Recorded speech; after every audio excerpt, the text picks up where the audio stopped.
Amém? Então abra sua Bíblia comigo, Evangelho de Lucas. Não era esta a palavra, mas esta noite o Espírito Santo ministrava muito no meu espírito sobre Lucas capítulo 15, e eu quero compartilhar com você. Lucas capítulo 15, versículo de número 19. Evangelho de Lucas, capítulo 15, versículo de número 19.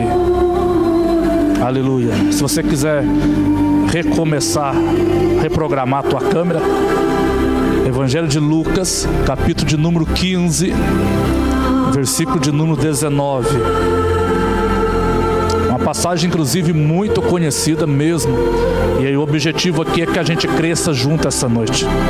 Não quero ensinar nada para você, até porque ninguém é dono da verdade. A verdade é a Bíblia, ela é a verdade. Jesus é a verdade. Mas o objetivo é que venhamos a crescer junto aqui essa noite. Amém?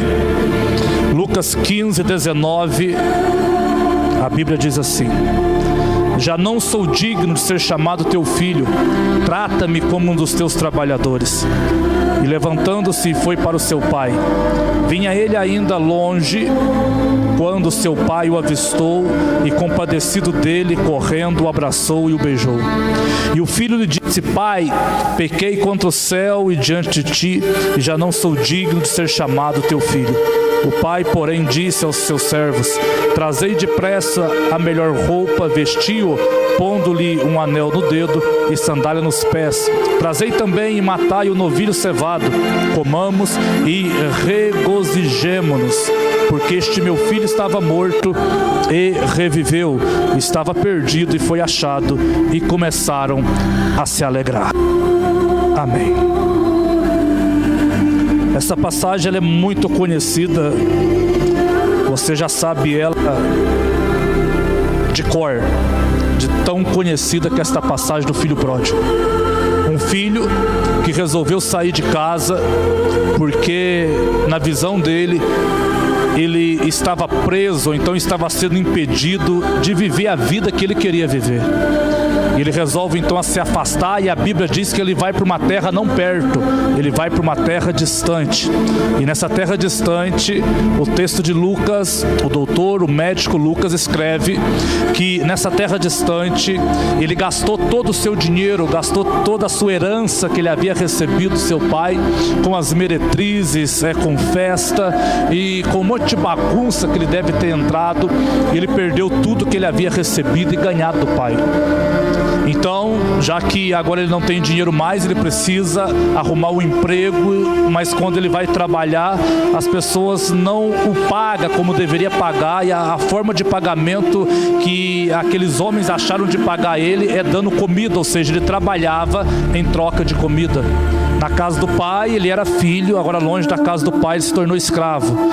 E a Bíblia diz que de tanto sofrer, de tanto padecer, ele vai tomar a melhor decisão da vida dele. Ele caiu em si e disse: voltarei para a casa do meu pai e vou falar para ele se ele pelo menos me contrata para ser um dos seus trabalhadores, porque o trabalhador do meu pai vive melhor do que eu aqui nessa terra distante.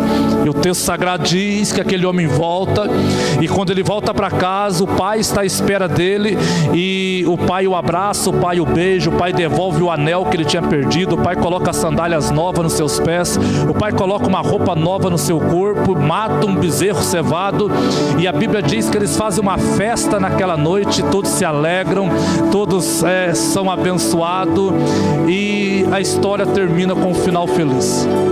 Esse é o texto desta noite, esta é a palavra desta noite. Que Deus possa abençoar os irmãos. Tenham todos uma boa semana.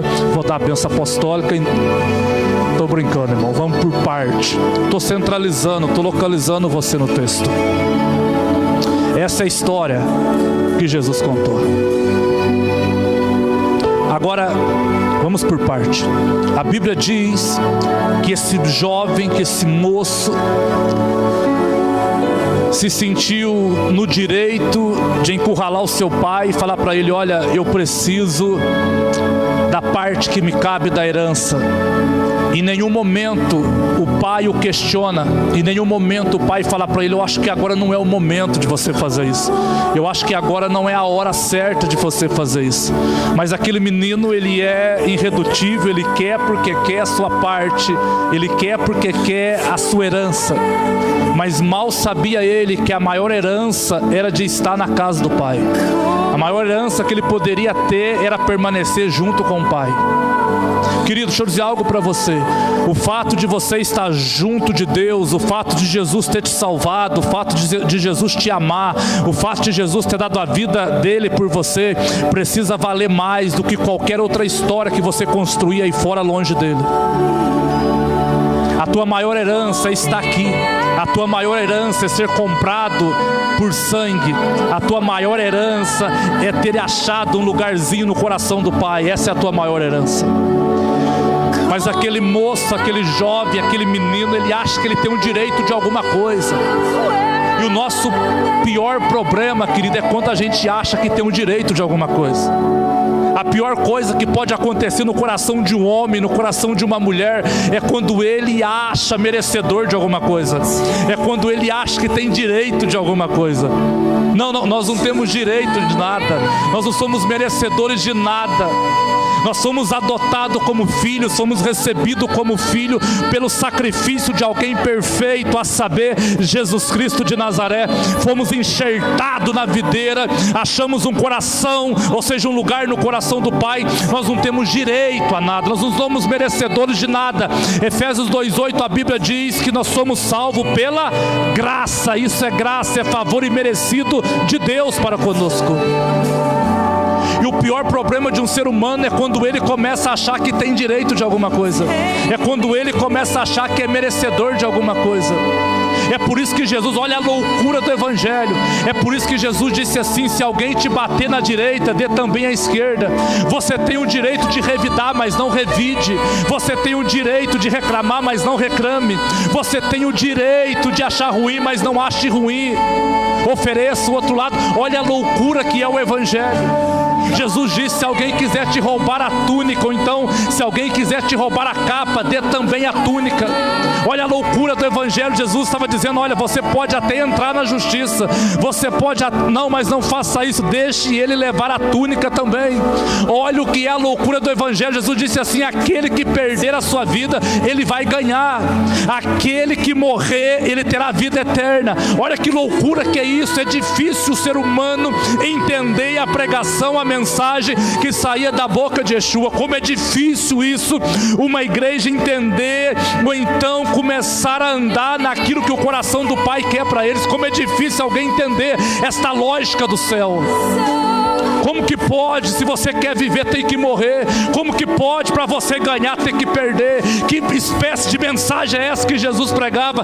Isso é a loucura do reino de Deus. Isso é a loucura do Evangelho. Os homens naturais não conseguem entender. Os homens carnais não conseguem compreender. É por isso que o apóstolo São Paulo diz: somente os homens espirituais entendem as coisas espirituais. Somente os homens que olham para o céu entendem o que o céu está dizendo, entendem o que o céu está liberando. Se você olhar para a Bíblia com olhos carnais, você não a entende. Se você olhar para as palavras de Jesus com olhos carnais, materiais, você não a entende. É necessário ter uma ótica espiritual, é necessário ter um coração espiritual, para que possamos olhar para a sua palavra e agora entender a sua palavra. E uma vez que entendemos a sua palavra, vamos praticar a sua palavra, para que na prática nós possamos ser aprovados pelo Senhor.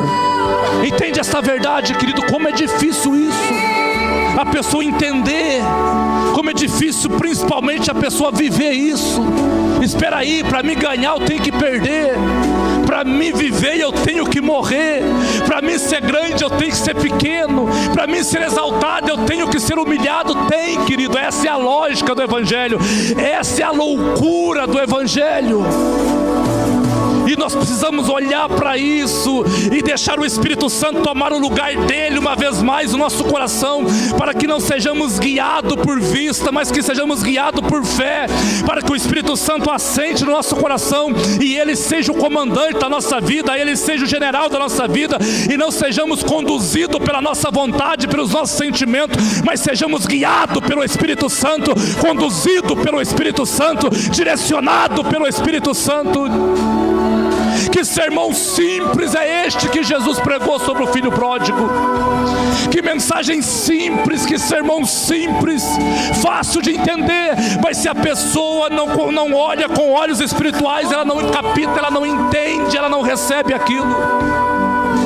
No reino de Deus, querido, ninguém tem direito a nada. No reino de Deus, ninguém é merecedor de nada. Nós estamos no reino de Deus porque alguém nos comprou. Nós estamos no reino de Deus porque alguém nos salvou. E se estamos aqui esta noite é porque fomos perdoados. E quem perdoa esquece. Quem perdoa devolve o lugar que o outro tinha antes do erro. Se estamos aqui porque fomos lavados, porque fomos perdoados. Ninguém que não foi perdoado não está aqui. Se estamos aqui, uma coisa é certa: Ele nos perdoou, Ele nos achou, Ele nos encontrou, Ele nos salvou. E a gente está brigando por direito, a gente está brigando por merecimento, a gente está brigando por posição, a gente está brigando por cargo, a gente está brigando por título, a gente está brigando por dinheiro, a gente está brigando por documento, a gente está brigando por papéis. É hora de sair deste lugar carnal e deixar o Espírito Santo conduzir a nossa vida, deixar o Espírito Santo conduzir a nossa casa, a nossa história. A tua vida não é sua mais, é dele, Ele que governa você. Precisamos entrar urgentemente neste lugar. Você sabia que tem pessoas que se tornaram escravas do seu sentimento? Elas não conseguem mudar, elas não conseguem sair deste lugar de escravidão. O sentimento está sempre falando mais alto, as emoções estão sempre falando mais alto. Elas são escravas do sentimento, se tornaram escravas disso. Temos que sair deste lugar. Temos que sair deste lugar. Dentro aqui, ó, dentro do corpo de Jesus. Pode entrar pelaquela porta um médico, pode entrar por aquela porta Bill Gates, pode entrar por aquela porta Neymar, e pode entrar um morador de rua. Aqui dentro está tudo no mesmo nível, é tudo igual. A única coisa que Jesus separa é joio de trigo, mas está tudo igual. Não é o dinheiro que você tem que determina que você é alguma coisa ou não.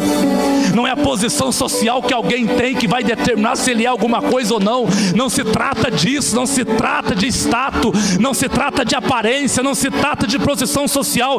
Se trata de uma coisa só: o sangue de Jesus, que nos deu o direito de nos tornar filho, que nos deu o direito de tornar filha de um Pai eterno. Se trata apenas disso. O Evangelho gira em torno disso. Infelizmente esse jovem, nós não sabemos quantos anos ele tinha, mas era o irmão mais novo. E por ser o irmão mais novo, querido, ainda não tinha experiência da vida, ainda achava que a vida girava em torno do umbigo dele. E por isso ele resolve sair da casa do pai. Eu quero direito, eu quero aquilo que me pertence, me dá a herança. E o pai permite, o pai mesmo sabendo que ele ia quebrar a cara, o pai permite. Querido, por que que o pai permite mesmo sabendo que ele ia quebrar a cara? Por quê? Porque tem coisa, irmão, que palavras não convencem ninguém. Tem coisa que a própria pessoa tem que viver para aprender que aquele caminho não era o correto a tomar. Tem coisa, querido, que as tuas palavras não vai convencer ninguém. Então Deus vai permitir, Deus vai dar corda, Deus vai dar linha para aquela pessoa ir para aquele caminho que ela escolheu ir. E quando chegar lá na frente, ela vai ver que vai quebrar a cara. E agora está provado por A mais B que não era aquele propósito que Deus tinha para ela, mas ela quis, já que quis, então Deus deixou ir. Aleluia. Lembra quando Jesus está vindo no meio da tempestade, o barco está balançando, os discípulos estão quase se perdendo, lembra disso? E Pedro disse: Jesus, mande que eu vá a teu encontro. Jesus vem andando sobre as águas. Querido, não é Jesus que queria que Pedro fosse ao seu encontro, era Pedro que queria ir. Isso é tão verdade que Pedro disse: Senhor, se é o Senhor mesmo, me mande ir ao teu encontro. É Pedro que levantou a mão e falou: Jesus, eu quero andar também sobre as águas. Já que você quer, então vem. Então Jesus permitiu ele andar, mas Jesus sabia que ele não tinha estrutura para isso. Jesus sabia que não tinha fé para isso. Isso é tão verdade que quando o vento bateu, Pedro afundou. Mas por que Jesus permite então, mesmo sabendo que a gente vai afundar? Porque tem coisa, querido, que palavras não convencem mais a pessoa. Então Deus vai permitir ela andar por um caminho, e muito mais do que você querer ir em um lugar, muito mais é quando Deus quer enviar você a um lugar. Não era propósito de Jesus que Pedro andasse, mas já que Pedro quer andar, então ande. Só que você vai afundar, então vem Pedro, pula na água. E Pedro pulou. Muito mais do que ir na tua vontade é quando você vai porque Jesus te chamou. Muito mais do que você fazer algo na tua vontade, muito mais do que isso, é quando você faz porque existe um propósito naquilo, existe uma razão para aquilo, existe um projeto de Deus para aquilo acontecer. Não é você que está indo, é Deus que está te enviando. Não é você que está fazendo o teu jeito, é Deus que quer estabelecer algo novo na sua vida. E o pai chegou e pegou aquela parte daquela herança e falou para o filho: aqui está a sua parte. E aquele menino pega aquele dinheiro.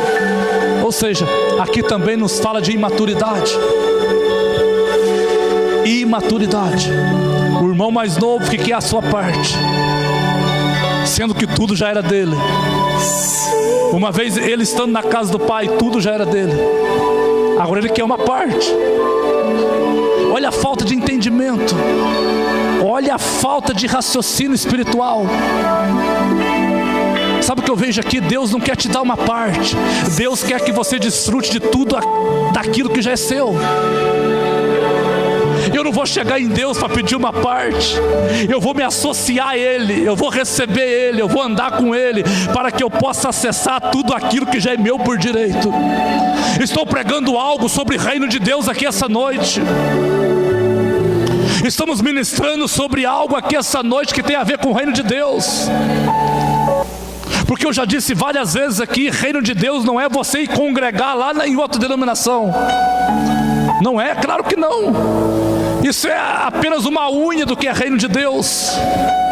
É muito mais do que isso. Olha para esse menino, Marco. Ele quer uma parte. E não se trata de Deus te dar uma parte. Se trata de tudo aquilo que é dele, também é seu. Tem que haver uma renovação de mente urgente na igreja. Tem que haver uma renovação. Tem que haver uma renovação. Tudo é nosso. E por que não acessamos? Porque ainda temos a cabeça de meninos mais jovens, de irmão mais novo. Mas quando há maturidade, quando nós crescemos em maturidade, agora nós conseguimos acessar aquilo que Jesus conquistou na cruz, que é direito nosso, e você sabe disso. Não se trata de eu vir para a igreja e pedir algo para Deus. Não se trata de mim sair da minha casa e vir na igreja porque eu quero uma parte, eu estou pedindo algo para Deus, eu preciso de algo de Deus. Não se trata disso, mas se trata de transformar a nossa vida como aquele que entendeu a mensagem do Evangelho e toma posse de tudo aquilo que já é nosso por direito. Não se trata de vir aqui por uma bênção, se trata de vir aqui porque nós já somos as bênçãos de um Pai Celestial que nos chamou e nos elegeu antes da fundação do mundo. Se trata disso. enquanto a nossa mente ainda é uma mente que queremos apenas uma parte, a gente não vai desfrutar do reino de Deus na sua totalidade. Nós temos um rei que tem um reino que proibiu a enfermidade de entrar. Nós temos um rei que tem um reino que proibiu a miséria de entrar. O nosso rei é rico, o nosso rei é poderoso, o nosso rei é vitorioso, o nosso rei é comandante, é general. O nosso rei é tudo que alguém pode ter. Entende essa verdade? Meu Deus, como é sério isso. Mas a nossa mente ainda é mente de menino, a nossa mente ainda é mente de criança. Somos imaturos e ainda estamos pedindo uma parte. E Deus, que é bom, Ele vai permitir. Então tome, quer a sua parte? Então tome. Sabe o que eu aprendo aqui? Quando você recebe uma parte, não a totalidade, mas quando você recebe uma parte apenas, não consegue firmar você na casa de Deus. Você pega aquela parte, a tendência de pegar apenas uma parte é você desviar, é você ir embora, porque uma parte só não consegue firmar ninguém em Deus. Por isso que Ele quer encher com a sua totalidade aquilo que já foi conquistado. Não se trata de Deus te dar uma bênção, não se trata disso. Se trata de Ele encher você e fazer de você uma bênção. Lembra do que Deus falou para Abrão? Se tu uma bênção. Não, Deus não disse para Abrão que daria uma bênção para ele. Deus disse: eu vou transformar você, Abrão, em uma bênção. A bênção é você. Não se trata de Deus te dar uma bênção. A bênção já é você. Entende isso? E aquele menino vai para uma terra distante. O texto é enfático em dizer que ele vai para uma terra distante. É lógico, quem se afasta da casa do pai, quem se afasta do pai, a tendência é ele distanciar. Quem se afasta do pai, ele não vai perto, ele vai muito longe. Porque a pior coisa não é você simplesmente se afastar da casa do pai. A pior coisa é que é o efeito dominó. Quando você se afasta da casa do pai, automaticamente você se afasta do pai. Que isso, homem de Deus? Em casa eu oro, eu busco a Deus, mas você está desconectado da noiva. Você está desconectado do corpo. Você acha que está certo, mas não está certo. Está errado. São consequências. O salmista diz que um abismo chama outro abismo. E é o efeito dominó. E a pessoa começa a se perder, a vida dela começa a entrar no buraco, e ele não consegue perceber que ele está regredindo. Ele não consegue enxergar isso. E quando ele chegou nessa terra distante, Marcos, ele começou a gastar todo o seu dinheiro. Porque afinal agora eu tenho. Mas muito mais do que você ter alguma coisa, é você ser alguma coisa. Eu vou repetir. Não se trata de você ter alguma coisa, se trata de você ser alguma coisa. O negócio de Deus não é com quem tem, o negócio de Deus é com quem é. Porque você pode ter um monte de coisa e não ser ninguém. Agora, quando você é alguma coisa, quando você é filho, quando você é filha, quando você aceitou essa paternidade de Deus, agora o ter é consequência daquilo que você é. Então não busque ter, busque ser alguma coisa. Não busque ter todas as coisas, mas busque ser um filho e uma filha de Deus, cheia do Espírito Santo. Pelo menos aceite o sacrifício de Jesus e entenda o teu lugar no corpo. Entenda o teu lugar em Deus. Entenda a tua chamada em Deus. E Ele gasta tudo que Ele tem. Porque você pode ter um monte de coisa, mas se você não é ninguém em Deus, você vai perder tudo aquilo que tem. A tua inteligência, a tua sabedoria não serão suficientes para segurar alguma coisa que outrora você recebeu. Então é importante que você seja maduro, é importante que você seja um homem de fé, é importante que você seja filho, é importante que você realmente defenda a causa de um pai, é importante que você seja um embaixador, é importante que você seja um representante de Jesus, é importante que você seja alguém cheio do Espírito Santo. É importante. Deus não te chamou para ocupar uma cadeira de igreja, não. Ai, Jesus, não passa a mão no lombo dele e fala para ele, vai doer só um pouquinho. Não, fala aí para ele, passa a mão no lombo dele, fala para ele, o teu lombo está igual lombo de hipopótamo, está grosso, de tanto apanhar, aguenta mais um pouco. Olha, Deus não chamou você para ocupar uma cadeira de igreja, não. Quem disse isso para você? Se alguém um dia falou para você, vem na igreja, irmão. Se você está indo na igreja, tá bom, não precisa fazer nada. Se alguém falou isso para você, mentiu para você. Deus não chamou você para ocupar uma cadeira, não.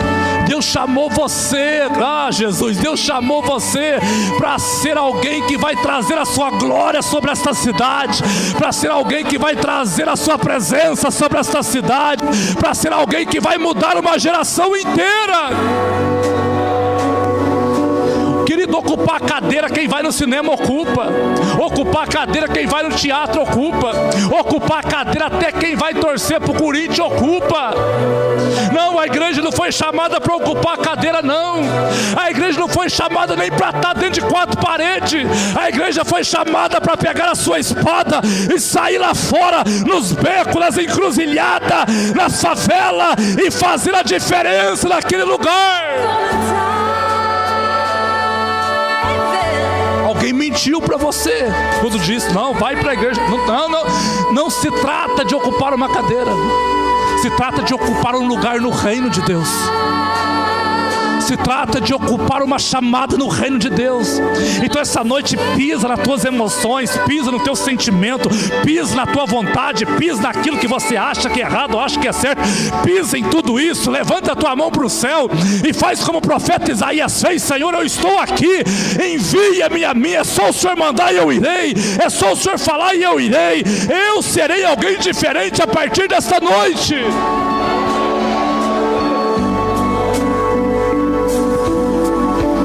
A Bíblia diz que aquele homem, aquele menino, começou a gastar com as meretrizes, com as prostitutas, com as festas, e o dinheiro que não dura para sempre foi acabando. A herança que não dura para sempre foi embora. E tudo aquilo que o pai tinha dado para ele, ele começa a perder.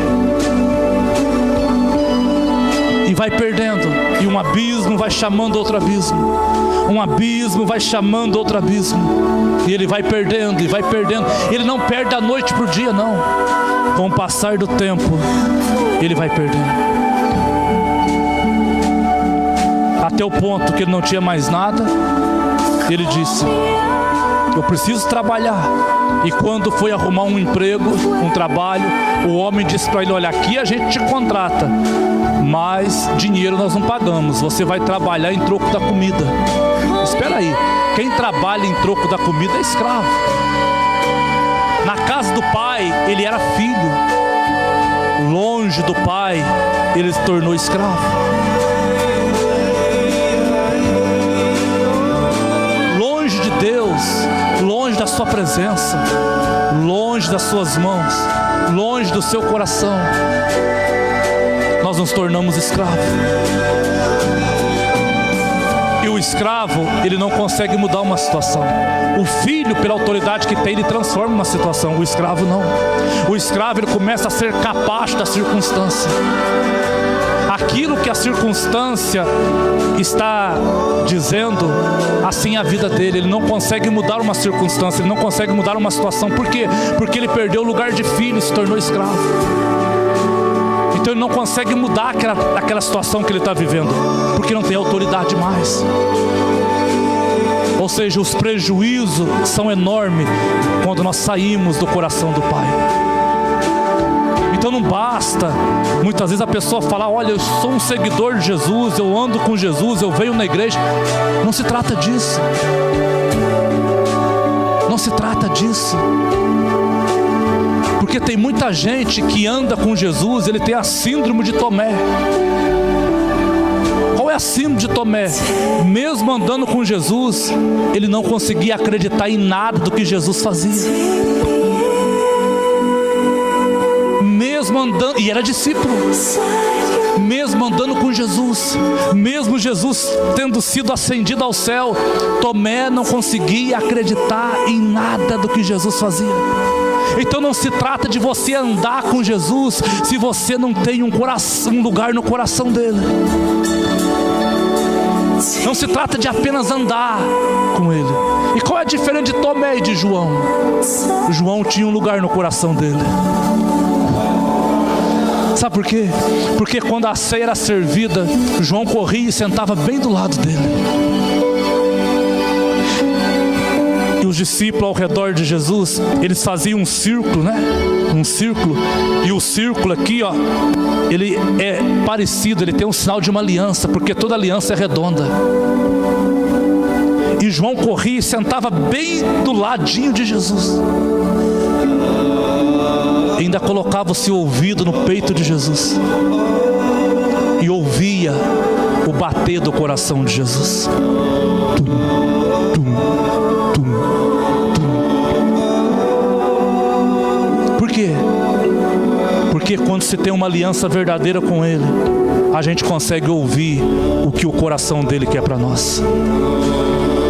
Enquanto que Tomé nunca ouviu o bater do coração do Mestre. Então não basta andar, tem muita gente andando com Jesus, mas não acredita em nada do que Ele fala. Por outro lado, tem pessoas ouvindo o coração de Jesus. E Jesus está dizendo para eles, olha, você não vai morrer. Como disse para João, você não vai morrer. Você vai permanecer, porque eu vou revelar coisas maiores para você. Eu vou te dar a visão do Apocalipse. Eu vou te revelar o que eu irei fazer nessa terra. Eu vou revelar para você aquilo que está por vir. Quer receber revelação acerca do futuro? Quer receber revelação? Quer receber um propósito que Deus já estabeleceu para a tua vida? Comece a colocar o teu ouvido no coração dele. Comece a descobrir a vontade que ele tem para a sua vida. Comece a saber o propósito que ele já determinou e estabeleceu para você. Não se trata de andar com ele, precisa ouvir o bater do seu coração, o bater do seu coração. Agora esse menino, ele vai trabalhar de escravo a troco da comida. Pelo menos se fosse uma comida de primeira linha, vamos lá. Mas a Bíblia diz que ele pegava um pouco de lavagem, que a Bíblia chama de bolotas, colocava na vasilha do porco, e o outro pouco colocava no prato dele. Ele teve que dividir a comida dele com porcos. Tudo porque um dia quis apenas uma parte, enquanto que tudo já era dele. Porque um dia queria apenas uma bênção, sendo que tudo já era dele. Tudo porque um dia ele pensou que tinha direito a alguma coisa, sendo que tudo já era dele. Agora vai comer bolotas, vai comer lavagem, vai dividir a refeição dele com porcos.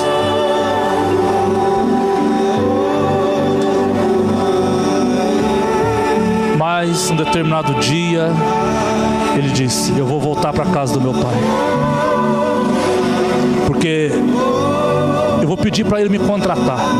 Quem sabe ele me contrata e eu vou ser o empregado dele, e os empregados do meu pai vivem melhor do que eu. Eu vou voltar para lá. E sabe o que me impressiona aqui? O pai não foi atrás dele. Sabe por quê, irmão? Porque tem gente que sai da igreja e a pessoa fala assim, nossa, o pastor não foi atrás de mim. Mas o pai também não foi atrás do filho.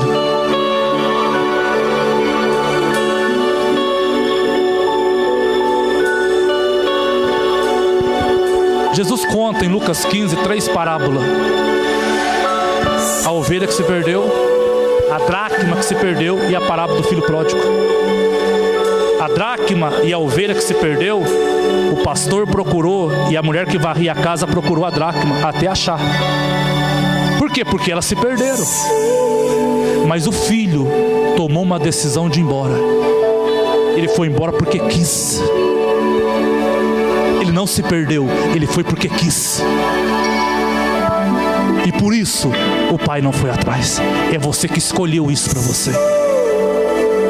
Agora, tome muito cuidado, para que a razão de te fazer voltar para a casa do pai não seja o sofrimento e a dor. Tome muito cuidado, mesmo.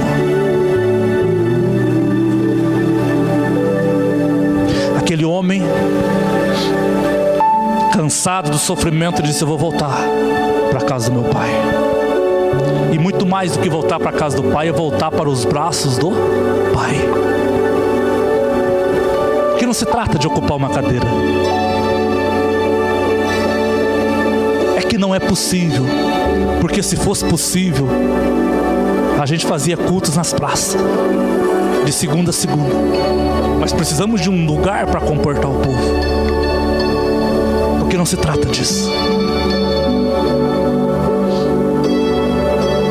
Sabe o que eu aprendo, Marco? Tem lugar que Deus escolhe um homem, um casal, que seja uma mulher, para dar uma cidade para eles.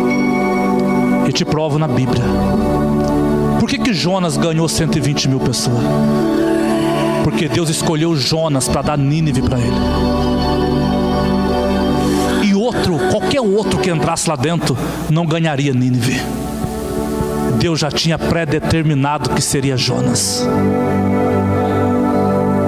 Outro poderia até pregar lá dentro, mas ia ganhar 10, 20 pessoas, não a cidade inteira. E era tão determinado, foi tão determinado que Deus fez, que Deus insistiu com Jonas. Carlos, Deus não deu Tarsis para Jonas, Deus deu Nínive para Jonas. Porque ele tentou ir para Tarsis, e Deus falou: não é aí não.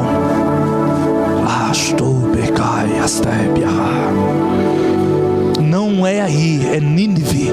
Mas Deus, Nínive é muito difícil, mas é Nínive. Sabe por que Deus mandou Jonas ir para Nínive? O próprio Jonas respondeu. Jonas disse: Deus, é muito difícil. Por que Deus mandou ele para lá então, se Nínive era difícil? É porque Jonas também era difícil. Então Deus disse para ele: eu vou usar um pouco Nínive, Jonas, para dar uma quebrada em você, porque você também é difícil. Ele termina o livro brigando com Deus. Ele começa brigando e termina brigando. Quanto mais difícil, filho, filha, você for, mais difíceis serão as pessoas que Deus vão colocar no teu caminho.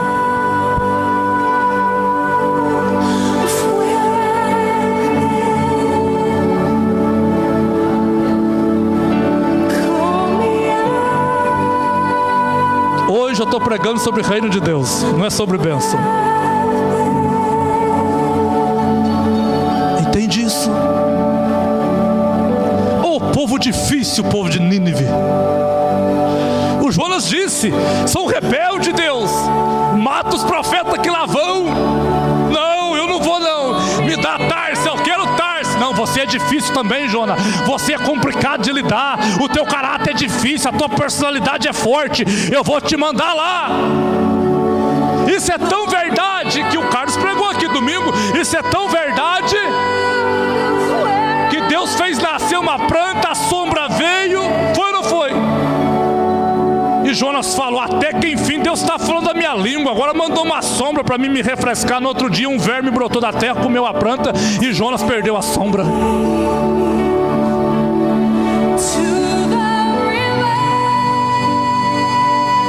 Para um outro lado, Deus olhou para Samaria e falou para Filipe: Filipe, eu estou te entregando a cidade de Samaria. Quem deveria pregar em Samaria? Poderia ser Pedro, Paulo, o próprio Jesus, que conversou com a mulher samaritana. Tinha tanta gente para pregar em Samaria, mas o Espírito Santo, a Bíblia diz em Atos capítulo 8, que conduziu Filipe para dentro de Samaria, e 80 mil pessoas se converteram ao Evangelho. Porque Deus deu para Filipe Samaria. Deus não deu para outra pessoa, para outra denominação, para outra igreja. Deus deu para Filipe.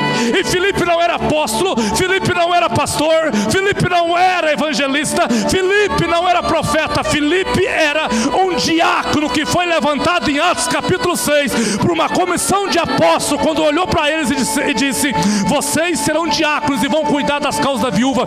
Mas Filipe sentiu tanta glória e a unção do Espírito Santo que Filipe diz: eu vou subir os degraus com Deus, eu não vou apenas cuidar das viúvas, eu vou ganhar Samaria inteira para Jesus.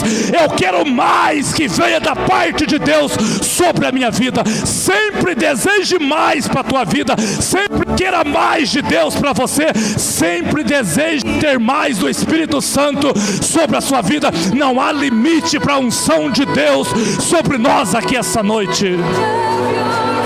E se Deus entrega uma cidade na tua mão, querido, outra pessoa, ela pode até ganhar almas lá dentro, ela pode até ganhar algumas pessoas lá dentro, mas a igreja, aquele ministério não vai explodir lá dentro, porque Deus não deu para eles, deu para você. Homem de Deus, por que nós demoramos então para tomar posse? Deus deu para mim, já não era para estar dando certo. É porque a gente cruza os braços, a gente fica igual Jonas.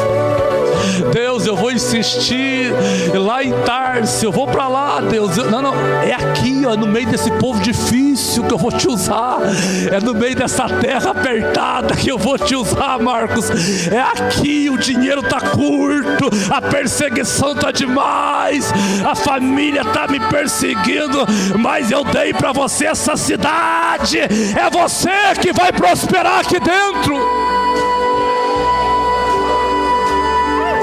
Por que outra pessoa ainda não ganhou a tua família? Porque Deus está esperando você ganhar ela, porque Ele deu para você, Ele deu para você. Aleluia, Jesus. A Bíblia diz, e aqui eu termino. Quantos minutos deu, irmã? Meu Deus, eu tenho que terminar agora. Aqui eu termino. Quando aquele homem volta para casa, aquele menino volta para casa, o pai estava olhando da porteira, esperando aquele menino voltar. O menino disse: eu vou chegar em casa, e quando eu chegar lá, eu vou pedir para o papai: papai, o senhor deixa eu ser pelo menos um empregado do senhor, porque eu não sou digno mais de ser chamado teu filho. Querido, olha o que a escravidão faz com a mente de alguém. Não se trata de dignidade, é pelo sangue, é pelo sangue, é pelo sacrifício do santo. Eu vou chegar lá e vou falar: eu não sou digno mais. Então a Bíblia diz que quando aquele jovem, com a calça rasgada, com a sandália toda rasgada, com a roupa remendada, ele está se aproximando de casa, o pai olhou de longe, o pai disse: opa, aquele lá é meu filho. O coração do pai começou a bater mais forte, porque ele reconheceu o filho de longe. Então o pai começou a andar depressa em direção ao filho. Como se não bastasse andar depressa, o pai resolveu correr, porque a pressa não era do filho, a pressa era do pai. O amor maior não era do filho, o amor maior vinha do pai. A esperança maior não vinha do filho, a esperança maior vinha do pai. A paixão acentuada ali não vinha do filho, a paixão acentuada vinha do pai. O pai contava os dias, os meses e os anos para que um dia ele pudesse ter aquele filho de volta nos seus braços. Por isso ele corre, ele corre, ele corre, ele corre. E antes que o filho abrisse a sua boca, o pai saltou no pescoço do filho e abraçou o filho e deu um beijo no rosto do filho. O filho abriu a boca para falar: pai, eu não sou digno. O pai disse assim: silencie-te, menino, eu vou trazer um anel. Coloca o anel de volta no dedo, coloca sandálias novas nos pés, coloca uma roupa nova no corpo, pega lá o melhor bezerro e mata o bezerro, porque este meu filho estava perdido e foi achado, estava morto e reviveu, ele voltou para casa. Entenda que o desejo maior de te ver bem não vem de você, vem do próprio Deus. O desejo maior de devolver para você o teu lugar não vem de você, vem do próprio Deus. E naquele dia eles se regozijaram e celebraram a vida daquele homem. Isso é reino de Deus. Por quê? Porque se fosse da nossa lógica, nós não aceitaríamos aquele menino.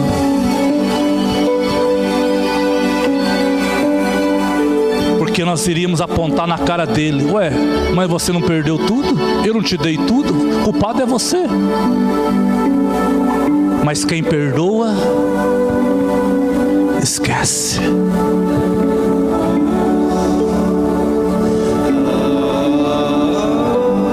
Entenda que no reino de Deus não tem quem é maior, ou quem é melhor, ou quem é mais bonito. Não se trata disso.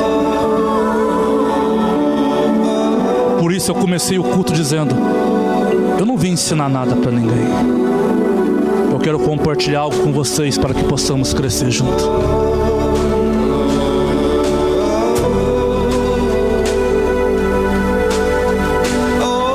Não se trata de ser o melhor. Lembra quando os discípulos entraram nisso? Eles se afastaram um pouco de Jesus e começou a brigar entre eles: eu sou maior, eu sou maior, eu sou maior, eu sou maior. E brigando. E Jesus disse: aquele que quiser ser o maior, seja o menor.